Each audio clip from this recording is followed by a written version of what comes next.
Hello everyone, and welcome to this new episode of Creating Simplex. In this video, the time-lapse will be about creating locked doors and pressure pads. Keys will also be mentioned, but they'll be done in the next episode. So, let's get right to the description of locked doors.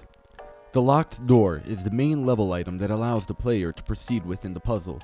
These doors don't allow the player to access certain parts of a level until it is unlocked. Locked doors can be unlocked permanently with a key, temporarily with a button press, or it can stay unlocked until the linked pressure pad has a weight cube on it.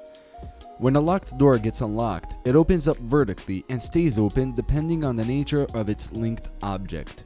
So here I'm mentioning linked objects, which are naturally the buttons and whatnot.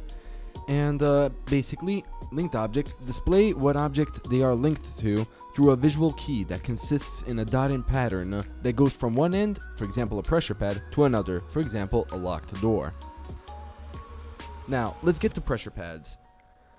The pressure pad is considered an objective item because it must be activated to proceed within the level. It is a horizontal pad that activates when a weight cube is positioned on top of it, and it deactivates when the weight cube is no longer on top of it.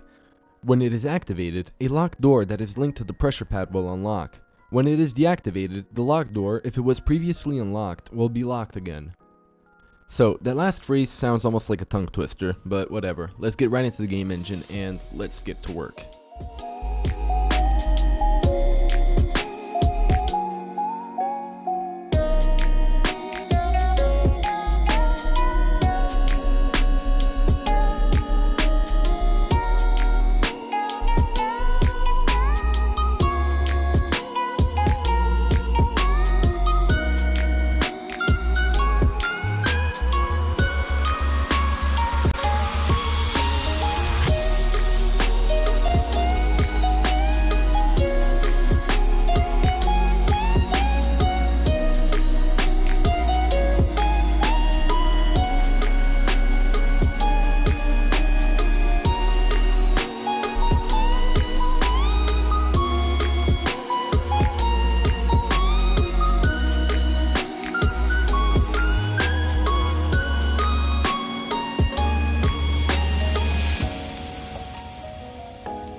And it's done. It just took me half hour to do all this actually. I was expecting to take up to an hour or so, but no bugs or weird issues came in the way. There's a little bit more work to be done here, for example an on-off state for the pressure pad and the linked objects, because there's no visual key that tells the player that hey, something has been activated other than the door moving, and the nearest key indicator that something has been activated is the blue lights over there for both the linked object, which is the dotted pattern, and the blue on the pressure pad.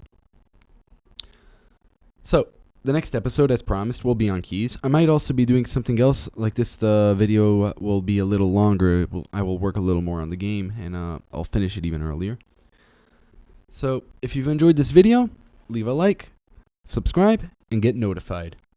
And also, remember to leave what you think in the comments down below.